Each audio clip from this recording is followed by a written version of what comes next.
오늘 말씀의 제목은 그가 오신 이유입니다.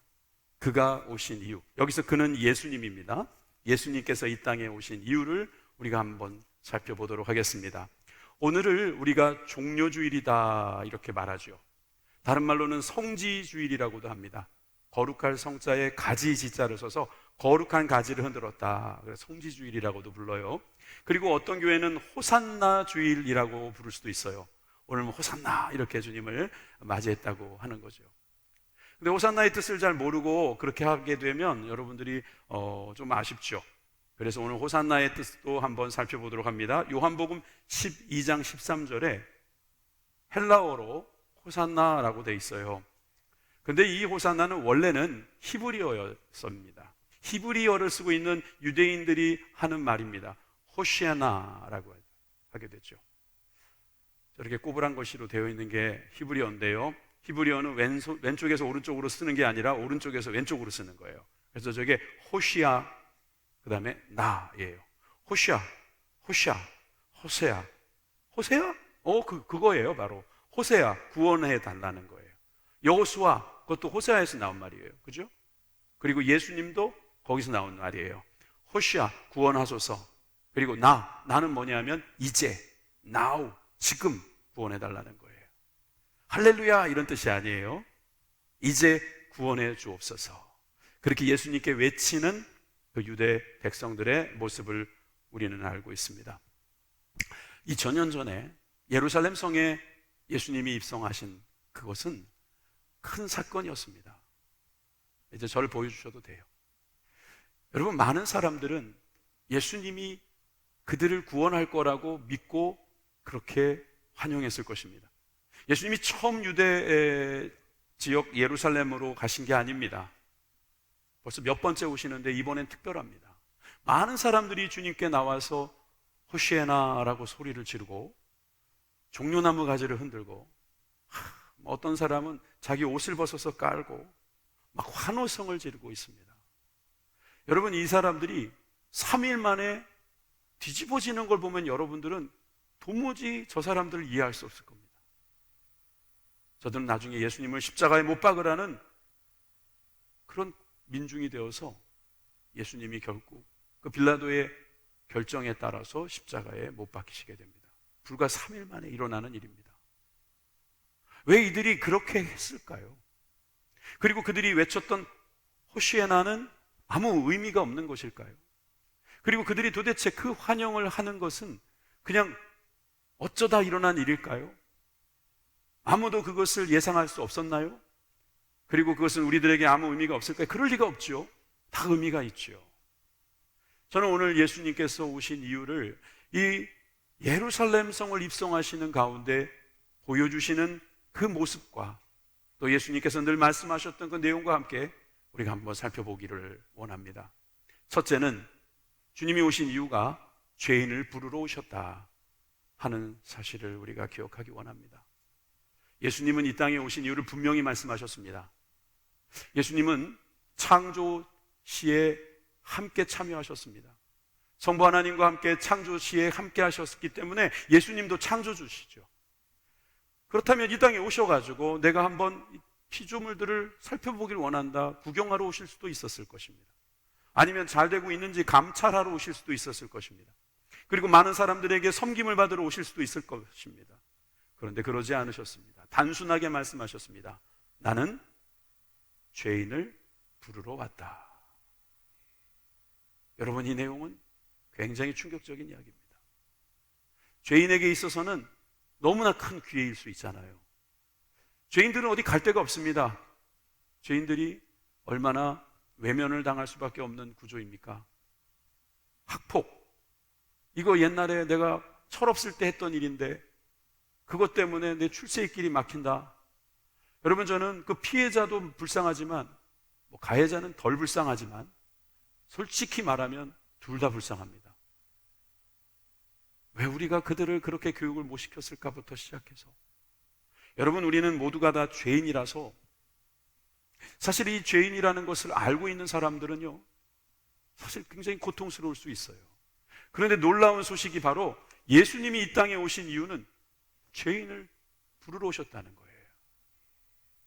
여러분들이 예수님의 이 말씀을 듣는 순간 놀라운 역사가 일어나게 될 것입니다. 예수님께서 제자들을 부르십니다. 그 제자 중에서 마태라는 제자가 있었습니다. 그래서 오늘 본문 9장, 마태복음 9장은 마태를 부르시는 장면에서 시작되는 거라고 볼 수 있어요. 예수께서 그곳을 떠나 지나가시다가 마태라 하는 사람이 세관에 앉아 있는 것을 보시고 이르시되 나를 따르라 하시니 일어나 따르니라. 세관에 앉아 있었다. 이 말은 마태가 세리라는 뜻입니다. 오늘날로 말하면 세무사 직원입니다. 세무소 직원입니다. 세금 걷는 직원이 그 앞에 앉아 있었는데 예수님이 그 사람을 불렀다. 이게 뭐 특별한 일입니까? 여러분, 제가 특별한 이유를 설명하겠습니다. 당시의 세리는 역적이었습니다. 반역자였고 그들은 모든 동포들의 원수였습니다. 왜냐하면 그렇지 않아도 가난한데 그 가난한 사람들의 등골을 빼먹는 것입니다. 그것을 걷어서 자기도 좀 챙기고 자기를 그 자리에 앉혀준 로마 제국에다 갖다 바치는 거죠.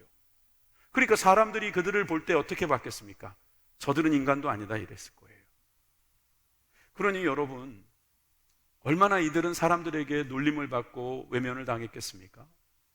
특별히 바리새인들이 볼 때는 저들은 율법적으로 문제가 있는 사람이요, 아니 저들을 멀리해야 될 사람이요, 저들은 죽어 마땅할 사람이요, 저들은 지옥불에 불쏘시개나 써야 되는 죄인이다 이렇게 말하고 있었을 거예요.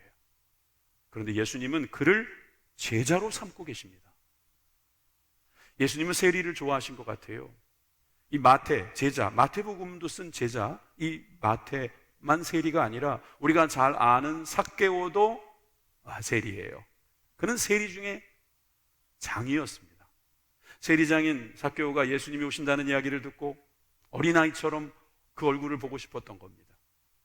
그 재산에, 그 지위에 굳이 그 나무 위까지 올라갈 이유가 없잖아요. 종들이나 올라가는 그 나무 위에 올라가서 예수님 한번 보려고 했는데 예수님께서 그를 바라보고 삭개오야 부르시는 거예요.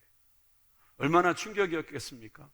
그런데 더 놀라운 것은 예수님께서 삭개오의 집에 가시겠다는 겁니다.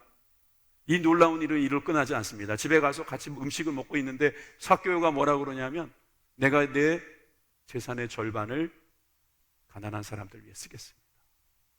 완전히 뒤집어지는 거예요. 그가 새로 태어나는 그런 장면을 우리는 볼 수 있어요. 그랬을 때 예수님께서 거기서도 이렇게 말씀하셨습니다. 누가복음 19장 10절입니다. 인자가 온 것은 잃어버린 자를 찾아 구원하려 함이니라. 여러분, 죄인을 부르러 오신 분은요, 잃어버린 자를 구원하러 오신 분이라고 할 수 있어요. 죄인들은 버려졌습니다. 잃어버린 겁니다. 그런데 예수님은 그들을 찾으러 온 거예요. 그들을 다시 회복하러 오신 것입니다. 그들을 부르러 오신 줄 믿으시기 바랍니다. 그래서 같이 밥을 먹고 그들과 함께 교제하면서 그들을 회복시키는 가운데 있었습니다. 그런데 이 장면을 바라보고 있던 바리새인들이 그냥 지나갈 리가 없죠. 아까 읽었던 9장 9절 이후에 10절부터 봅니다. 10절에 보니까 예수께서 마태의 집에 앉아 음식을 잡수실 때에 많은 세리와 죄인들이 와서 예수와 그의 제자들과 함께 앉았더니 바리새인들이 보고 그의 제자들에게 이르되 어찌하여 너희 선생은 세리와 죄인들과 함께 잡수시느냐. 여러분, 바리새인들은 자기가 죄인이라고 생각하지 않았던 거예요. 성경이 굳이 세리와 죄인들이라고 말을 했어요. 여러분, 그 죄인들은 창기도 죄인들일 거예요. 당시에 여러 가지 도둑질하고 또 사람들에게 놀림받고 전과가 있는 사람들 다 죄인이라고 말했을 겁니다. 그런데 그들하고 교제하고 있는데 바리새인들은 저들은 죄인이고 저들을 죄인들하고 밥 먹는 것은 잘못된 것이라고 그들이 만든 규율도 예수님을 배척하려고 하고 있어요. 그런데 그 안에 바리새인들의 자세가 나오지 않습니까? 나는 죄인이 아니다. 소위 자칭 의인이라고 하는 사람들은 예수님하고 사사건건 부딪힙니다. 성경을 읽어보면 예수님은 죄인들하고 논쟁하거나 죄인들과 싸우거나 죄인들을 나무라지를 않습니다. 한번 믿음을 떠보기 위해서 이렇게 말씀하시는 경우는 있어도 나무라는 경우가 없어요. 그런데 바리새인들은 계속해서 나무라십니다. 왜 그런 줄 아십니까? 그들이 위선자이기 때문입니다. 사람들 눈은 용케 속였는지 몰라도 하나님의 눈은 속일 수가 없잖아요.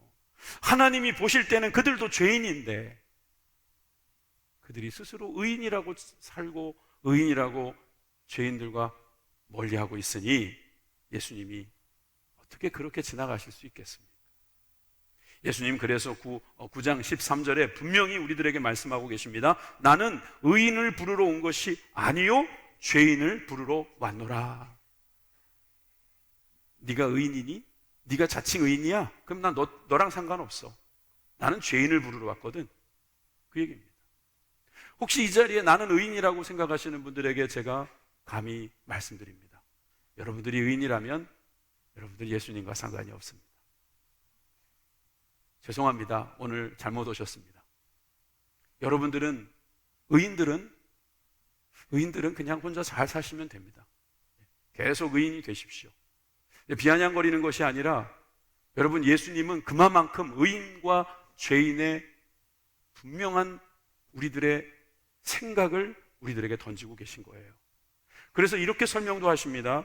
12절에 보니까 예수께서 들으시고 이르시되 건강한 자에게는 의사가 쓸데없고 병든 자에게라야 쓸데있느니라. 아멘. 우리 교회도 의사가 있거든요. 저는 의사들하고 친하게 지내고 싶어요. 의사들 건강 정보도 많고 또 제가 어려울 때 쫓아가면 도와줄 것 같지 않습니까? 그런데 제가 건강하다고 해도 좋아할 수 있어요. 그런데 여기서 지금 말하는 병든 자에게 의사가 필요하다는 것은 생사가 걸린 문제예요. 나는 절대로 병 걸릴 일이 없다. 그런 사람들은 의사하고 상관이 없는 삶이죠. 여러분 병이 걸리면 몸이 아픕니다. 몸이 아프다 보면 죽을 수도 있습니다. 여러분 이게 우리들의 생명과 걸린 문제라면 여러분 우리가 죄인이라면 이 죄의 문제를 해결할 방법이 있어야 되지 않겠습니까? 그런데 나는 병이 들었는데도 불구하고 병이 든지를 모르고 있으면 의사하고 담을 쌓고 의사를 멀리하고 의사를 미워하고 의사를 배척할 수 있어요. 이 사람은 결코 건강할 수가 없는 거예요. 그러니까 내가 의인인지 죄인인지 분명하게 아는 것이 얼마나 중요한지 깨닫게 되시기를 바랍니다. 나는 죄인인가? 나는 의인인가? 여러분들이 만약 죄인이라면 잘 오셨습니다. 예수님이 여러분 때문에 오신 겁니다. 여러분들이 지은 죄가 진홍같이 붉을지라도 먹과 같이 까말지라도 주님께서 여러분들을 구원하시고 회복시켜 주실 것입니다.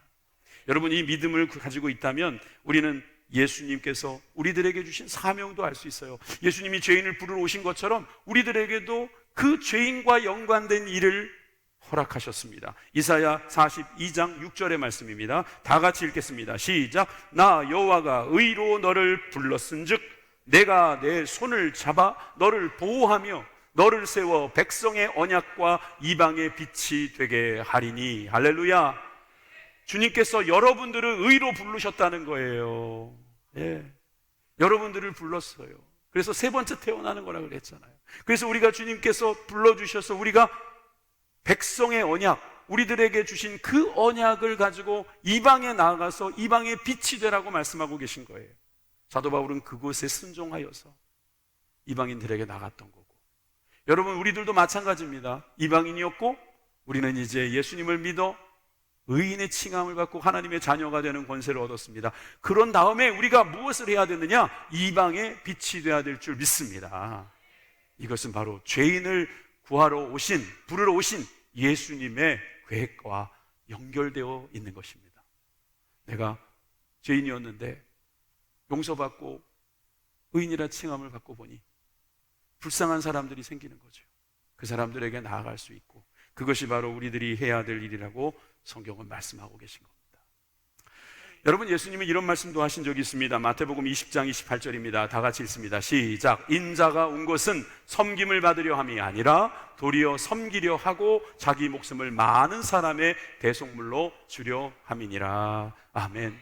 여러분 예수님이 오신 건 뭐라고요? 섬김 받으러 온 거 아니라는 거예요. 섬기려고 하는 거예요. 오히려 섬기려 하는데 그 섬김이 어느 정도였냐면은 자기의 몸을 제물로 주시는, 다시 말해서 십자가에 못 박히시는 일을 하시려고 이 땅에 오셨다. 여러분이 말씀을 믿으시면 아멘 하십시다. 오늘 말씀은 매우 간단합니다. 예수님이 오신 이유는 죄인인 저와 여러분들을 부르러 오신 것입니다.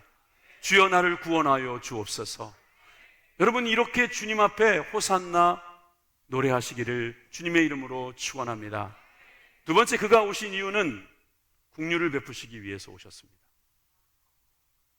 예수님께서 죄인을 불러서 제자까지 삼으셨는데 예수님의 말씀 안에는 그 이유가 나오고 또 왜 그렇게밖에 할 수 없는지에 대해서도 분명히 말씀하셨습니다. 예수님은 긍휼 그 자체이시기 때문이죠. 예수님은 우리를 불쌍히 여기셨기 때문입니다. 여러분들도 불쌍히 여기는 사람들이 있죠. 저는 누구를 불쌍히 여기냐면 자녀들을 불쌍히 여깁니다. 제 자녀들이 생각만 하면 좀 불쌍합니다. 아이고 못된 아빠 만나가지고, 못난 아빠 만나가지고 고생한다, 그런 생각이 들어요. 애들이 아무리 뭐 잘 먹고 있어도, 아무리 잘 입고 있어도 어떨 때는 불쌍해요. 야, 이 모진 세상 어떻게 살아갈까? 나 없으면 얘네들 교회나 다닐까? 그런 생각이 저한테 있어요. 이게 뭐예요? 제 마음에 있는 긍휼이에요. 여러분들도 다 있잖아요. 왜 없는 것처럼 그러세요? 다 있어요. 그런데 이 마음이 누구의 마음이라고요? 하나님의 마음이에요. 하나님은 우리를 긍휼히 여기십니다. 불쌍히 여기십니다. 가여이 여기십니다. 예. 그래서 여러분들, 우리 주님께서 여러분들을 구원하신 거예요. 오늘 읽었던 본문 중에 13절을 보십니다. 너희는 가서 내가 긍휼을 원하고 제사를 원하지 아니하노라 하신 뜻을 무엇인지 배우라. 이미 하신 말씀이라는 거죠. 이 말은 내가 이렇게 말한 것을 무슨 뜻인지 알고 배우라, 이 말이에요. 언제 이런 말씀을 하셨습니까? 예, 하나님께서 선지자 호세아에게 주신 말씀을 예수님께서 기억하라는 거예요. 호세아 6장 6절 말씀입니다. 나는 인애를 원하고 제사를 원하지 아니하며 번제보다 하나님 아는 것을 원하노라. 계속 보여주세요. 주님은요, 제사나 번제보다 더 중요하게 생각하시는 게 있다고 하시는 거예요. 제사, 번제 이거 싫어하신다는 게 아니에요. 이거보다 더 중요한 것을 강조하신 거예요. 긍휼을 원하세요. 인내를 원하세요. 하나님 아는 것을 원하세요. 그렇다면 이 세 가지는 같은 거 아니겠습니까? 하나님은 사랑이시니까 그 사랑을 인애로 드러내시고 긍휼로 드러내신다는 것을 우리가 알기 원하십니다. 그것도 모르면서 그저 제사 지내고 그저 제물 드리고 그저 내가 하나님 앞에 뭐 해보겠다, 그것은 순서가 틀린 거예요. 순서가 틀리다 보면은 나중에 보면은 이거 잘못됐네, 잘못 판단할 수 있는 거예요. 기독교가 욕을 먹을 수 있는 여지는 바로 이런 데 있는 거예요.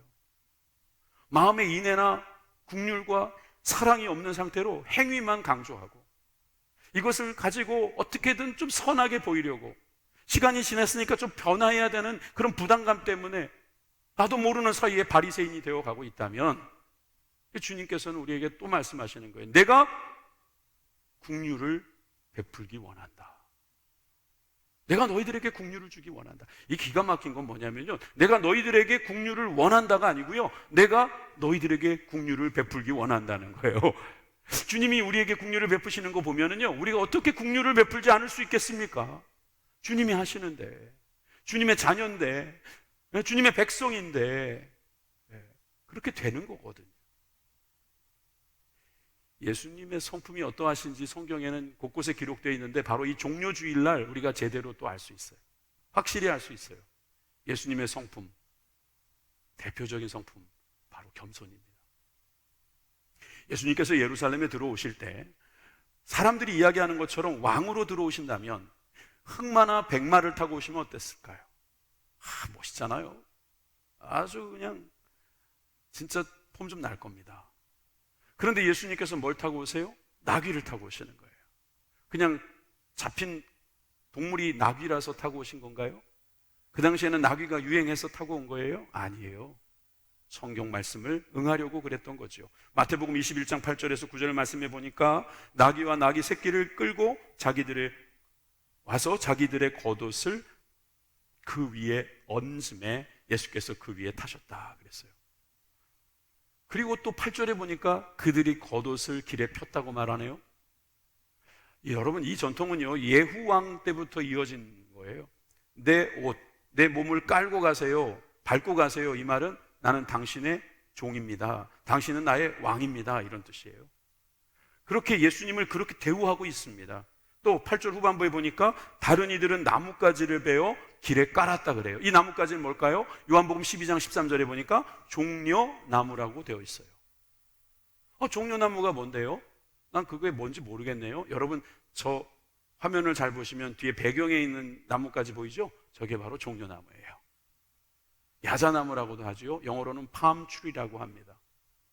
이 종려나무는 무엇을 상징할까요? 사람들이 그것을 흔들려면 그걸 어디서 갖고 왔을 텐데, 여러분, 여리고가 이 종려성이라고 하거든요. 아마 거기까지 가서 갖고 왔을 수도 있어요. 왜 이것을 갖고 왔을까? 그 이유는 간단합니다.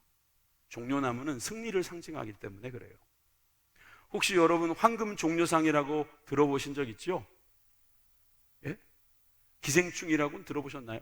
우리 몸에 들어가는 기생충 말고요. 영화 기생충이 바로 그 종려상을 받았어요. 황금 종려상. 그림 보여드릴까요? 네. 우리 못 받을 거지만 보는 거는 돈 안 들잖아요. 여러분, 저 황금 종려상의 저 가지가 바로 종려나무입니다. 내가 이겼다, 내가 승리했다, 내가 1등이다 이 말이에요.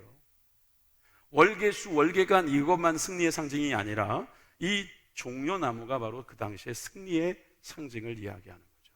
승리한 개선 장군을 생각하면서 예수님께 흔들렀을 것입니다. 그리고 유대인들에게는 또 한 가지 이유가 있었습니다. AD 68년경에 드디어 그들이 바라고 원하던 독립을 쟁취하게 됩니다. 66년경에서 봉기를 일으켜가지고 성공해서 로마인들을 예루살렘에서 다 몰아내고 그들이 잠시 68년에서 70년경 그 사이에 소위 독립을 했습니다. 독립의 상징물로 그들이 흔들었던 게 바로 저 종려나무였어요. 저 주화의 가운데 뭐가 있어요? 종려나무가 있죠. 그런데 AD 70년경에 로마인들이 다시 쳐들어옵니다. 로마 군병들이 예루살렘을 완전 뒤집어 놓습니다. 돌 위에 돌이 남지 않습니다. 거기서 가져간 걸로 콜로세움을 세웠잖아요.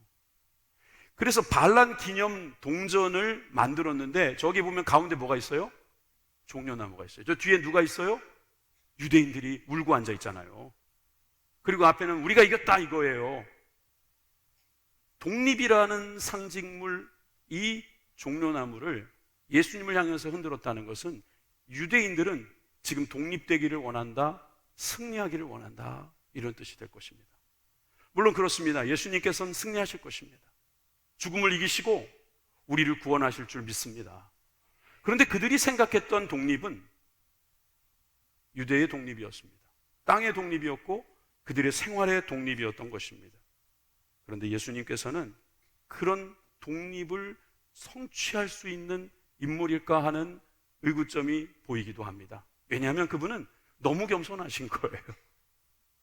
여러분, 이 겸손한 분이 뭘 해낼까 싶지 않습니까? 여러분, 마태복음 21장 4절에서 5절 보니까 내 왕이 내게 임하나니 그는 겸손하여서 나귀 곧 멍에 매는 짐승의 새끼를 탔다 그랬어요. 이것은 수가랴 9장 9절에 나오는 말씀을 그대로 쓰신 겁니다. 보라, 내 왕이 내게 임하나니 그는 공의로우시며 구원을 베푸시며 겸손하여서 나귀를 타시나니 나귀의 작은 것 곧 나귀 새끼니라. 주님은 공의로우시고 구원을 베푸시면서 겸손하시기까지 하신 분이다, 그렇게 말씀하시는 거예요. 예수님은 겸손하십니다. 예수님은 온유하십니다. 예수님은 우리를 긍휼히 여기십니다. 예수님은 교만하지 않으십니다. 나는 죄인이 아니야 라고 말하는 교만한 사람들과는 다르신 분입니다. 예수님은 겸손하셔서 그 겸손의 상징이라 할 수 있는 나귀를, 그것도 새끼를 타고 들어오시는 거예요. 여러분, 이 정도 되면 사람들은 예수님께서 성경의 말씀을 이루려고 그렇게 하셨구나라고 생각해서 이해하는 사람도 있을 수 있을 겁니다. 그런데 여러분들이 복음서를 읽다 보면은 예수님께서 예루살렘에 죽으러 들어가시는 장면 속에 아주 의아한 대목을 한 구절 발견하게 됩니다. 지금 보여드리면 마가복음 10장 32절에 보니까 예루살렘으로 올라가는 길에 예수께서 그들 앞에 서서 가시는데, 지금 이게 호산나 막 노래하고 그런 그 시점에 들어가시는 그 타이밍이거든요. 그런데 저 노란색 글씨를 보세요. 그들이 놀라고 따르는 자들은 두려워하더라.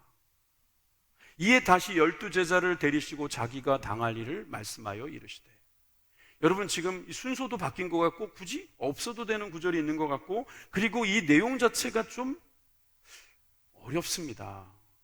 왜요? 왜 예수님의 뒷모습을 보고 두려워하고 놀랄까요? 예수님이 칼을 들었습니까? 창을 들었습니까?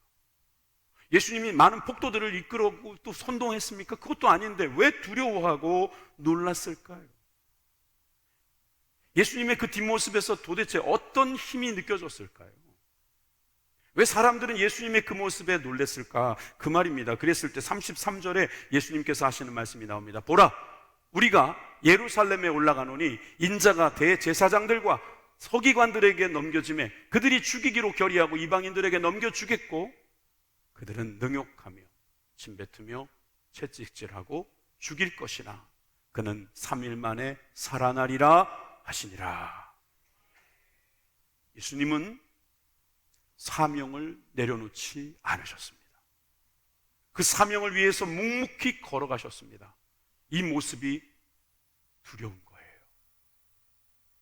누가 두려움에 어떻게 보면 대상이 되는 줄 아세요? 막 입으로, 말로, 어떤 표정으로 협박하는 게 아니에요. 사명자의 길을 묵묵히 걸어가는 것이 두려운 거예요. 거기에 힘이 있는 거예요. 예수님이 힘이 없어서가 아니라 예수님은 겸손하시기 때문에 그 말씀을 그대로 이루시고자 그 길을 묵묵히 걸어가시고만 계실 거예요. 여러분들과 저도 그렇게 되기를 주님의 이름으로 소원합니다. 여러분, 우리가 참으로 하나님께서 주신 사명을 거침없이 쉬지 말고 함께 걸어가십시다. 사실 우리는 이 길이 쉬운 일이라고 생각하지 않습니다. 그렇지만 주님 가신 길이고 그 십자가의 길, 나도 그 십자가 지고 따라갈 때 주님께서 우리를 제자라고 부르신다 하셨으니 여러분 많이 힘드시더라도 힘내시기 바랍니다. 주님이 주시는 그 국류를 구하시기를 주님의 이름으로 축원합니다. 프리츠 크라이슬러라는 바이올리니스트가 있어요. 예, 이분이 이 낭만파 무슨 이 음악가고 또 작곡가라고 해요. 바이올린도 잘 하시지만 또 작곡도 하신답니다. 사랑의 기쁨, 사랑의 슬픔, 뭐 빈 기상곡, 뭐 이런 곡을 발표했는데 아주 유명한 분이에요. 제가 몰라서 그렇긴 한데 여러분들 모르시죠, 잘. 근데 되게 유명한 분이에요. 그런데 이분이 어느 파티에 참석하게 됐는데 분위기가 너무 썰렁하더라는 겁니다. 그래서 그분이 뭘 했냐면은 저 카드를 갖고 와가지고 마술을 했어요. 그 마술을 좀 잘했는지 사람들이 막 박수도 치고 분위기가 갑자기 확 살아난 거예요. 이 장면을 보고 파티를 마치고 가는 사람이 이 크라이슬러에게 초대를 하는 거예요. 다음에 우리 집에서 파티가 있는데 우리 집에도 좀 오시오. 그래서 그날이 되자 크라이슬러는 자기의 이 바이올린을 들고 찾아갔습니다. 그리고 이제 예상을 했죠. 자기에게 곡을 연주하라고 그럴 줄 알고. 근데 이 초청한 사람이 뭐라고 말하냐면 그때 보여줬던 그 카드 맛을 좀 보여주세요. 예?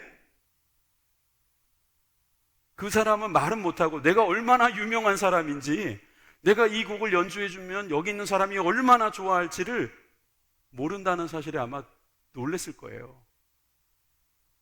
여러분, 제가 이 이야기를 했겠습니까? 왜 이런 예화가 필요한 줄 아세요? 사람들은 예수님을 그저 자기 집에 필요한 것 갖다 주는 분으로 생각하는 거예요. 분위기나 좀 띄워주는 분으로 생각하는 사람도 있는지 몰라요. 아이도 그런 적 없어요. 그런데 여러분, 예수님을 제대로 안다면은 여러분들의 자녀 좀 잘 되게 해주기 위해서 도움을 주는 그런 분들 정도로 생각하시면 곤란합니다. 여러분들의 사업장이 좀 잘 되는 거, 그거 좀 도와주시는 분으로 생각하는 거, 그거 안 됩니다. 여러분들의 건강이나 좀 좋아지게 해주시려고 이 땅에 오신 분이 아니라는 것입니다. 그분은 우리들의 왕이 되십니다. 여러분, 우리의 창조주가 되신단 말이에요. 근데 그분에게 카드, 마술이나 보여달라고 하실 거예요? 그분이 어떤 분이신데? 그분이 저와 여러분들을 위해서 무슨 일을 하셨는데? 여러분, 이것을 안다면 예수님의 이 말씀도 이해가 됩니다. 마태복음 5장 17절입니다. 내가 율법이나 선지자를 폐하러 온 줄로 생각하지 말라. 폐하러 온 것이 아니요 완전하게 하려 함이라. 여러분, 율법 하나님이 주신 법이에요. 잘 지켜야 돼요. 근데 그거 못 지키니까 다 죄인이에요. 근데 지킨 것처럼 위선 떠는 위선자도 있고, 또 선지자는 하나님께서 주신 말씀을 전하는 사람이잖아요. 그 말씀을 들어보면 찔림이 있고 변화가 있어요. 그런데 여러분, 이런 가운데 싸움과 분쟁이 끊어지지 않습니다. 예수님께서 오셔서 완전케 하러 오셨다 하셨습니다. 여러분, 우리가 할 수 없는 문제가 뭔지 아세요? 죄의 문제예요. 그리고 우리에게 당면한 모든 문제들은요, 하나님이 없어서 일어나는 일이에요. 그리고 그 뒤를 들어가 보면 하나님께서 오시면, 하나님께서 내 가운데 오시면, 우리들의 삶에 찾아오시면 우리가 생각한 것과 다른 방향으로 오실지라도, 다른 방법으로 오실지라도 하나님께서는 우리를 복된 길로 인도해 주실 것입니다. 여러분, 어떨 때는요, 없는 게 복일 때가 있다니까요. 왜 제가 지난 수요 강의 때도 말씀드렸지만, 하나님께 우리가 목마르고 하나님께 굶주리자 그랬잖아요. 그런데 어떤 사람은 하나님을 기다리다가 하나님이 안 오실 줄 알고 다른 것을 가지고 채워요. 마치 진수성찬이 이제 들어올 건데 그냥 이상한 불량식품으로 자기 입맛을 다 배려놓는 거예요. 그럼 그 다음에 아무리 좋은 게 들어오고 아무리 영양가 있는 게 들어와도 어떻게 먹겠어요? 왜 하나님 아닌 다른 곳으로 채우려고 그래요? 내 방법으로 해야지 좋을 것 같은 거예요. 세상의 것, 보암직도 하고 먹음직도 하고 지혜롭게 할 만큼 탐스럽기도 하니까 거기에 온통 빼앗겨서 내 자녀는 내 보물이요, 내 재산은 나의 전부요, 뭐 이렇게 생각하면서 이게 없으면 죽을 것 같고 이걸 잃어버리면 나는 의미가 없다고 자살하려고 하고 말이에요. 이게 바로 우리 인간이란 말이에요. 이런 사람들에게 주님이 오셨어요. 어떻게 해요? 완전케 하시려고요. 율법으로도 안 되고 선지자로도 안 되는데 예수님이 오시면 됩니다. 예수님이 오시면 완전케 됩니다. 그것은 예수님의 용서가 있고 십자가가 있고 구원이 있고 부활이 있기 때문입니다. 하나님, 그것을 우리에게 주신 것을 감사하십시다. 그래서 누가복음 4장 18절에서 19절 말씀을 우리는 믿게 되는 거지요. 주의 성령이 내게 임하셨으니 이는 가난한 자에게 복음을 전하게 하시려고 내게 기름을 부으시고 나를 보내사 포로된 자에게 자유를, 눈먼 자에게 다시 보게 함을 전파하며 눌린 자에게 자유롭게 하고 주의 은혜의 해를 전파하게 하려 하심이라 하였더라. 믿으시면 아멘 하십시다. 오늘 말씀은 단순하죠? 그가 오신 이유는 죄인인 저와 여러분들을 부르시게 오셨다. 오해하지 마십시오. 예수님을 오역하지 마십시오. 그리고 긍휼을 베푸시기 오셨다. 그래서 여러분들과 제가 주님이 불쌍히 여겨주시면 우리는 기적 가운데 살아가는 겁니다. 복음서에도 예수님이 불쌍히 여겨주시니까 살아나더라고요, 사람들이. 지금도 주님께 불쌍히 여김을 받는 저와 여러분들이 되기 바랍니다. 주님께서 여러분들을 축복하십니다. 기도하겠습니다.